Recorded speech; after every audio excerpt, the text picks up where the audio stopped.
Today we're talking about 5 Subaru problems that you should repair before they get expensive.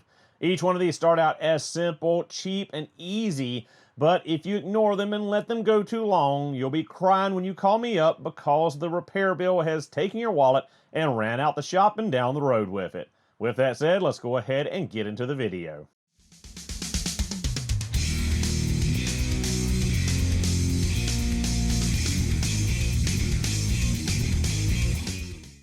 Number one on our list should not come as any surprise to any of you that have owned a Subaru or looked into Subarus, and that is oil consumption. It doesn't matter what kind of Subaru you have, whether it's an EJ engine, an F-Series engine, etc., it will consume some oil. Now, there is a quote-unquote normal amount of oil it can consume and an excessive amount of oil it can consume, and that really depends on your driving habits, driving styles, what kind of oil you use in it, and just how quickly it disappears off of the dipstick.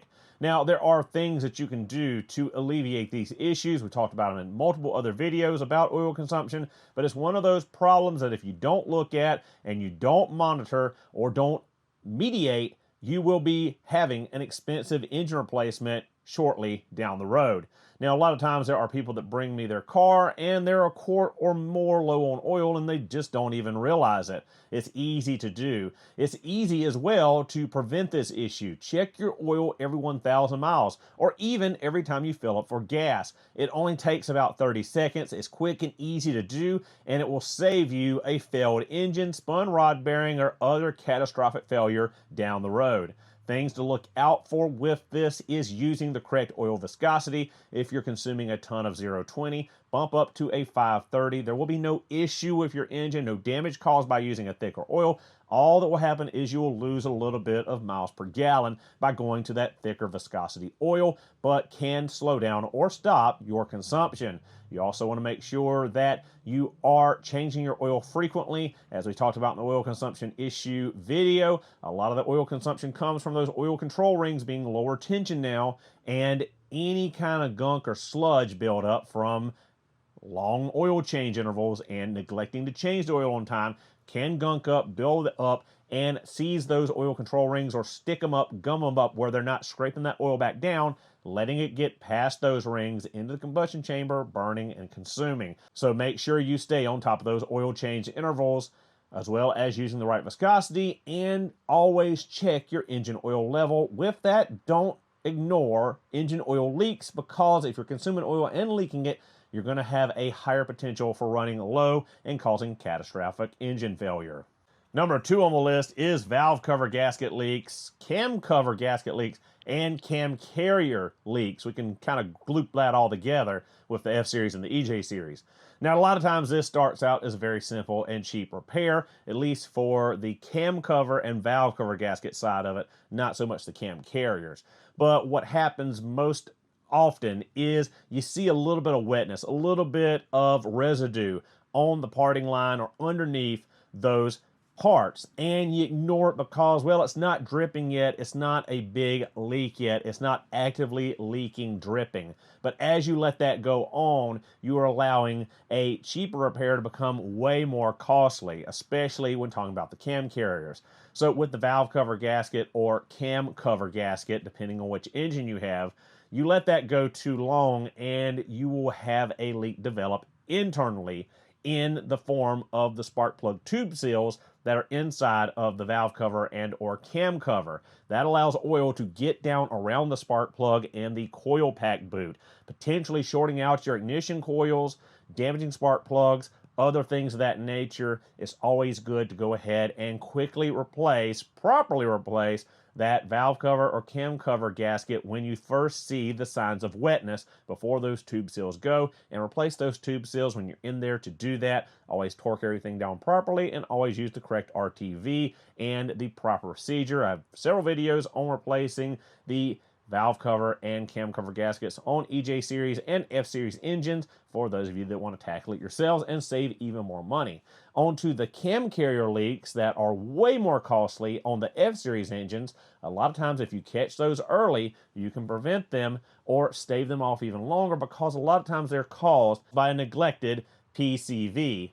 positive crankcase ventilation system, specifically the PCV valve, which will gum up and prevent blow-by that accumulates inside the engine from being pulled back into the intake and burned off. Once that clogs up, that valve clogs up, that blow-by, that pressurized combustion that leaks past the rings will build up inside the engine block, and it needs a place to get out. A lot of times it'll push out the rear main seal, the front seal, or it can start blowing out the seals and making the seals leak around the cam carriers, the timing chain cover, etc. Those costly repairs where you have to remove the engine and do a full reseal. So a lot of times if you're just seeing the first signs of a little bit of seepage or wetness, you can check your PCV valve and replace the cheap $20 or less PCV valve, make sure the PCV system is working correctly, and stave off any further leakage or damage to those seals or sealing surfaces, and save a lot of money in an engine reseal on the F-Series engine. Number 3 on our list should be no surprise once again,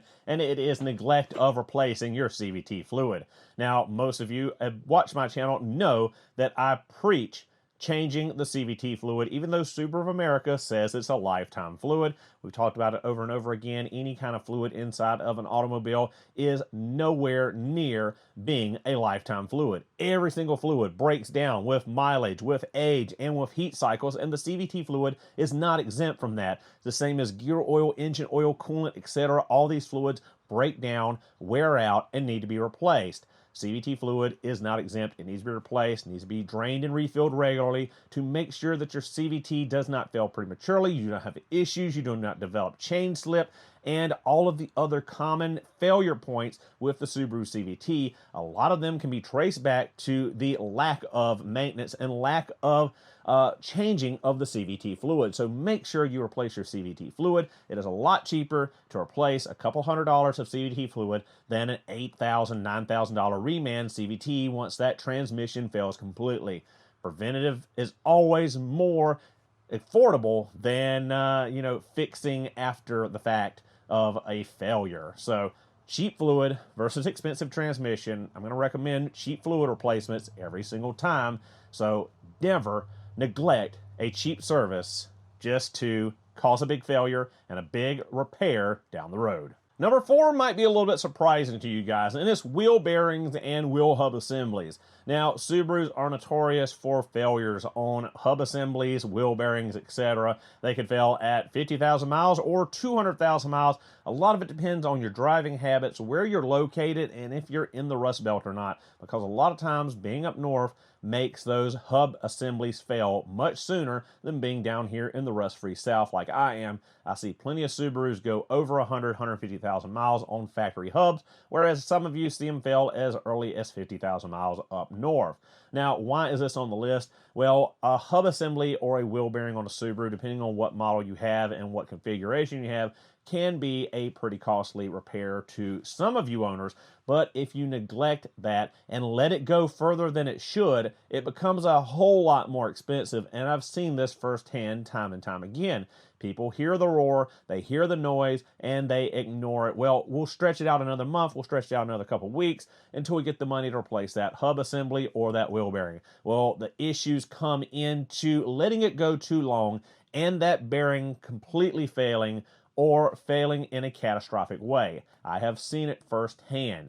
Now, either you can have it completely break apart and the wheel come off of the car, causing potential crash, body damage, etc., or you can have it fail so catastrophically that it does not fully come off of the car, but it does put an angle on the hub and the driveline. I've seen it tear up CV axles, I've seen it tear up brake rotors, I've seen it tear up brake pads, brake calipers, the ABS wheel speed sensor, tone ring, the spindle. There's all kind of components that can be destroyed when you let a hub bearing or a wheel bearing go too long before replacing it. So don't try to pinch pennies when you hear that roar of a bad wheel bearing or a hub assembly. Replace it sooner than later, because the longer you go, the longer you are jeopardizing more failures and danger to yourself, your family, and others on the road.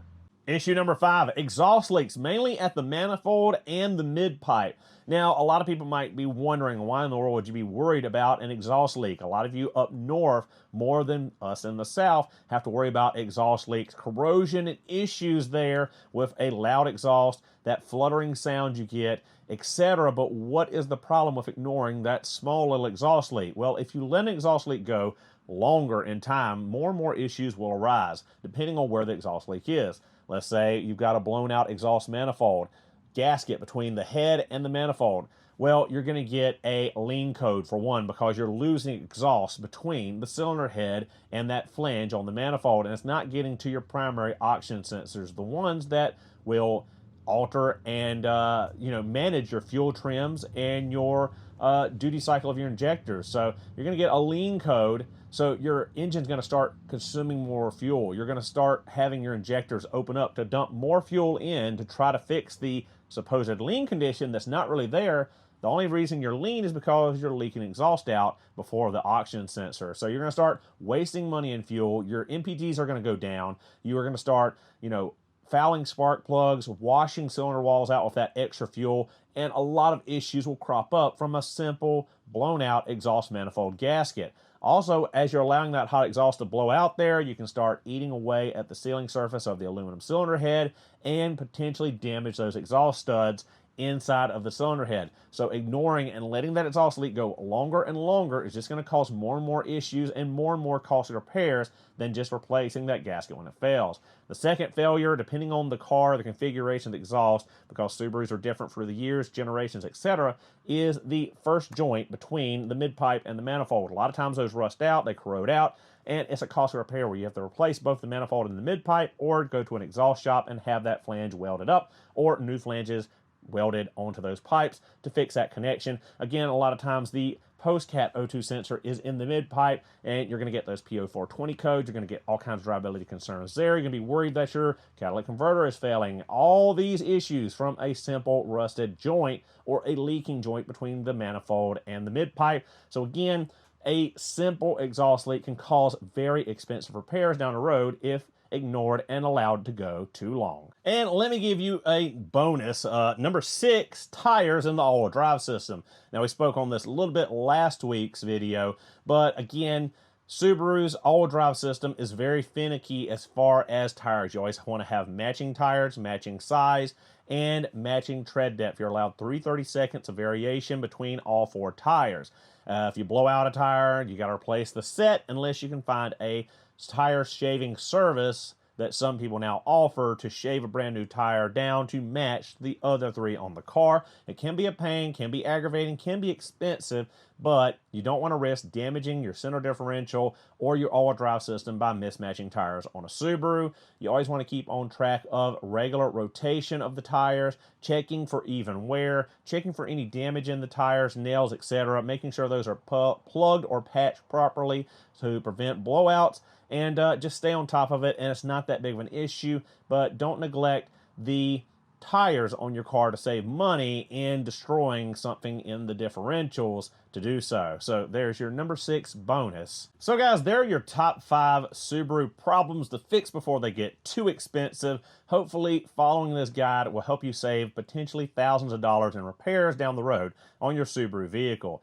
Hopefully you got some value out of this. Hopefully you learned something for some of you first-time Subaru owners, or just, a little bit more education than you had before on your Subaru vehicle. If you got some value out of this, please leave a like, comment, subscribe for future Subaru and tool content. Thank you guys so much for watching. I'll see you in the next one.